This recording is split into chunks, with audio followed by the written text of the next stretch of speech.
In addition to playing pickleball, are you someone who regularly walks, or perhaps you're a runner? Maybe you play another court sport? As great as those activities are for your overall health and wellness, did you know that they can make you more susceptible to a lower leg injury? They can. But here's what you can do about it.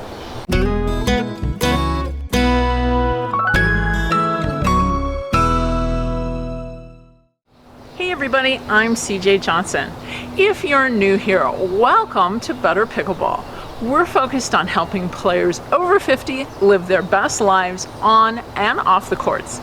If you want to stay in the know with all things pickleball, make sure you hit the subscribe button and then the bell notification. I know that most of us love to stay active, so we're doing other things. And the common things that I hear from all of you would be walking, running, and playing other court sports. And as I said at the beginning, those activities make us more susceptible to lower leg injuries because they make our calves tighter. There are two main muscles in the calf, the gastrocnemius and the soleus. These stretches will help both of them. One of the things that I haven't included in today's video is the warm-up, and it's important. We don't want to stretch cold muscles. We risk the chance of injury if we do that. So spend a couple of minutes getting your heart rate elevated. You can walk up and down the stairs in your house, jog in place, march in place, anything that makes you start to huff and puff. A couple of general rules for stretching. Number one, stretching should never be painful. Take the muscle to the point where you feel it stretched without extreme pain. Number two, hold the stretch. We're going to hold it for about 15 to 30 seconds. No bouncing. Number three, repeat the stretch on each side anywhere between 2 and 4 times. It's great to have a little support when you do these stretches. So if you're at the pickleball courts, you could use a fence. If you're home, you could use a wall or potentially a piece of furniture, something sturdy. Let's start with the single leg calf stretch. So what I want to do is I'm going to get into a split stance, a fairly wide split stance. I'm going to keep the heel of the back leg, which is the leg that I'm stretching, and the knee straight during this stretch. So I'll prop myself up against my fence or my chair, and I'm going to use the front leg and the bend in the knee of the front leg to control this stretch.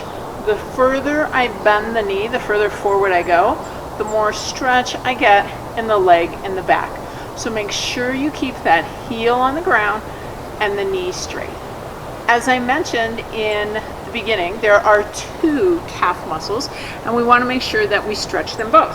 So I'm going to get back into that same position, but this time I'm going to take my toe and I'm going to turn it in towards the midline of my body. So I'm turning it towards the other leg. Again, heel is down on the ground, the knee stays straight, and I use the forward knee, the flex in the forward knee, to control the amount of stretch. Remember, take it to the point where you feel a stretch, never painful. If you said that we want to turn our foot in the opposite direction to continue to stretch the calf, you're right. So this is the single leg stretch with the toe out. So again, split step position. I'm going to angle my toe out just a little bit. I want to make sure, even though my toe is angled out, I'm going to keep my hips going forward. This will help to accentuate the stretch in the calf in the back. So again, I'm going to lean forward, keep the heel on the ground, knee straight, and use the bend in the front leg to control the stretch. The next one is a bent knee stretch. So we're going to get back in the split position. This time our toes are going to be facing forward, just like they were in our single leg stretch. I'm going to take a fairly wide stance, but what I'm going to do now is I'm going to allow my back knee to bend, but I'm keeping my heel down on the ground. So my hips are going forward. I'm still controlling the amount of stretch I get by the amount of flex in my forward knee. The more flex I have in that leg, the greater the stretch. So I feel a big stretch in this one.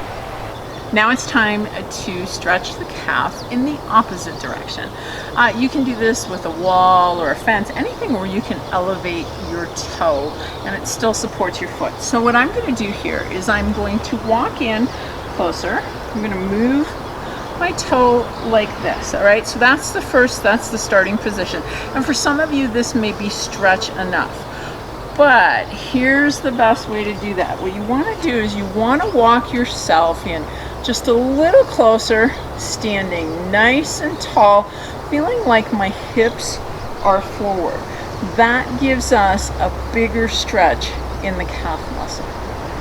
Another way to enhance the stretch that I just showed you was this little device that I got from Amazon. I've put a link in the show notes below to it. It's about $20 and it really intensifies the stretch. So what you'll do is you're going to put it down on the ground. You do want to have something to help you with a little bit of support the first time you do this. You're going to put your heel into it. And what most people have a tendency to do is stay here with a bent leg and go, wow, I don't feel any calf stretch. Well, what you need to do with this in this position is you bring yourself up nice and tall so the leg that's on it straightens out.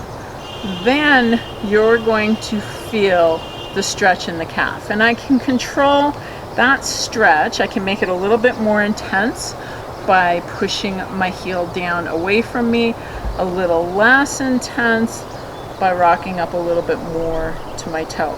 Again, you only want to take this to the point where you feel a stretch. It should never be painful. This stretch is super simple to do inside of your house, but it was almost impossible to shoot it in the stairway, because actually a stairway is the best place to do it. You can stand on one stair and you've got either the railings or the walls to help you balance. If you happen not to have stairs in your home, you could get anything where your foot is just slightly elevated, but make sure you have a little something to hold on to for balance. Here I'm going to use my workout box and a little stick to help me balance. I'm going to get up here on the top. The leg that I'm stretching, I'm going to place that foot so that the ball of my foot is still on the box. Now slowly, keeping my balance, I'm going to start to drop the heel down until I feel a stretch. Then simply return to the starting position and change legs. Now that you've started loosening up your calves, here are some additional resources, some playlists, and a stretching PDF to help you take a deeper look into preventing pickleball injuries.